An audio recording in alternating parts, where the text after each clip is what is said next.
Today is Sunday, August 11th, 2024, day 11 of LiveHard Phase 2. 11 days down and 19 to go. Today was another win.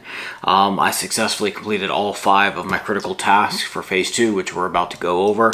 In addition, I also completed all 5 items on my power list. So, this morning I took my progress picture. First thing, I weighed in at 225.5 pounds. So it just seems to be something that my body does that I found out during 75 hard. I haven't been making graphs or anything like that for Phase 1 or Phase 2. But if you've seen some of the 75 hard stuff, you can see that I kind of maintain weight, maybe go up a little bit, and then I like drop 2 or 3 pounds. Maintain, maybe go up half a pound, so drop, 4 pounds, something. So I don't know why my body does that, but it does.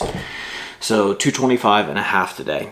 I got a late start today. I slept a long time last night. So yeah, I didn't get up till 8 today. All right, so everything was a little bit behind. I didn't even start my first workout until 9:59 this morning. It's almost 10 o'clock. Did a ruck, same pack. Didn't finish my first quart of water until 2:39 this afternoon. Second quart at 3:38. Third quart of water at 4:44, and then the fourth quart of water at 7:03. So took my picture, drank a gallon of water. My food, no wheat, no alcohol, no nothing like that. Staying keto, hard limit of 30 carbs that I'm not going to go over. With coffee, nuts, and some peanut butter and dinner. That's all I've had today. 27 grams of carbs. All right, so underneath that limit there. Like I said, did my first workout at 9:59. My second workout also outside at 5:30. Interval training, run, the arm stuff, and push-ups. This time I did 120 push-ups.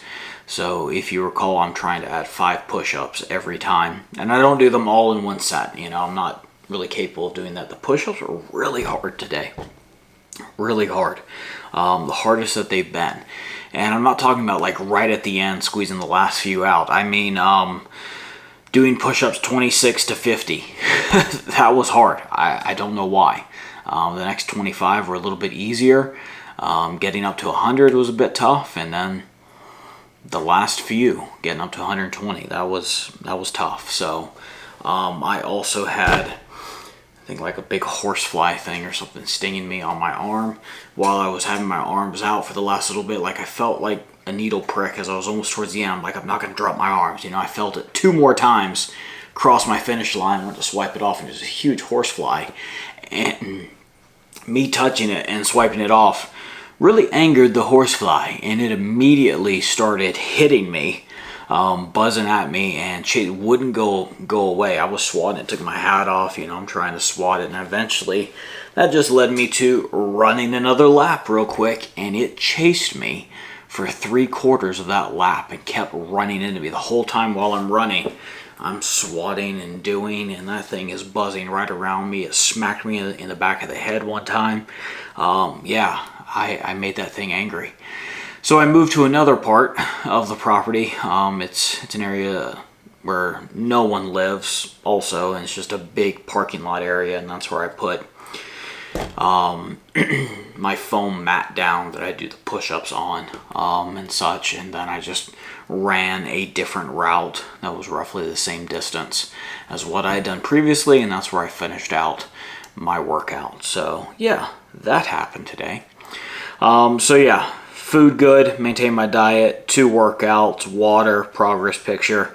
Now the book, I read chapter 3 of the mom test, pages 39 to 56, so more than 10 pages still.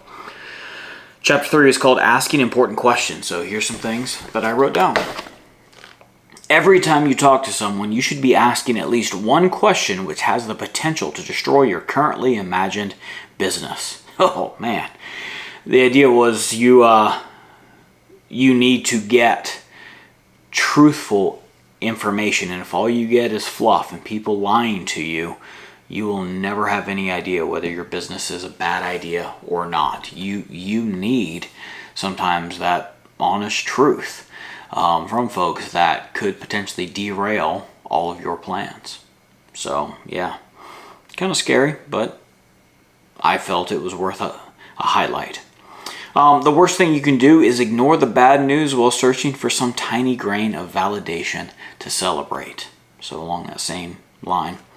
Let's see, another way to miss the important questions is by obsessing over ultimately unimportant nuances. I can get carried away with that because I have had a tendency in my life to get really hyper-focused in on things that don't ultimately matter. It's just the preference and the way that I wanted stuff. So I'm kind of growing out of that, but that still struck a chord with me because it's like, yeah, I can definitely do that. Start broad and don't zoom in until you found a strong signal, both with your whole business and with every conversation. All right.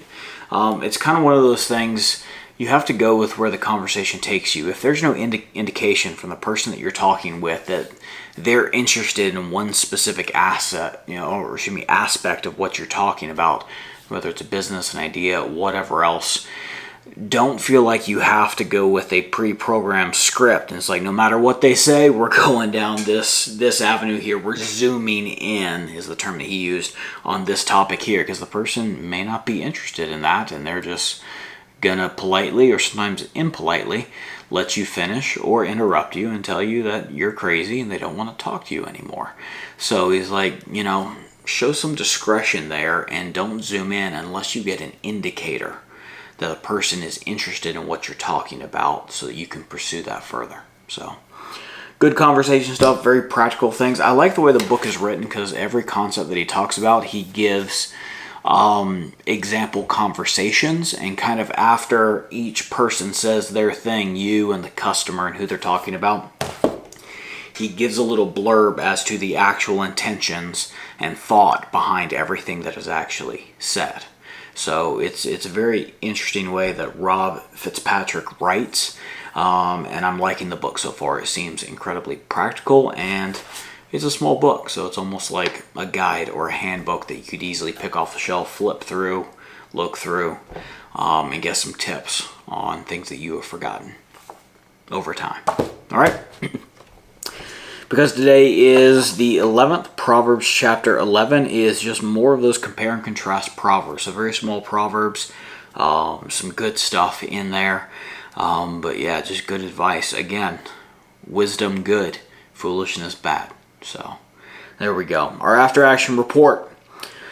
Sustain. I'd like to sustain the workout difficulty and the weight loss. Like, I like the fact that I'm increasing the difficulty more and more. Like, I am legitimately challenging myself on this to where I'm unsure, especially with that second workout, if I can actually get it done. And there's thoughts of, maybe I just don't do as many push-ups. Maybe I can't. But I'm going to keep pushing through. That's something I want to sustain through the remaining 19 days of phase 2. Improve. I want to improve the quality of work on items on my power list, not necessarily stuff to improve with phase 2. I mean, of course, I don't need to sleep until 8. It's 9:21 right now, and I feel very tired. I've worked very hard today and such, but I missed out on an extra 2 to 3 hours because of how late that I slept.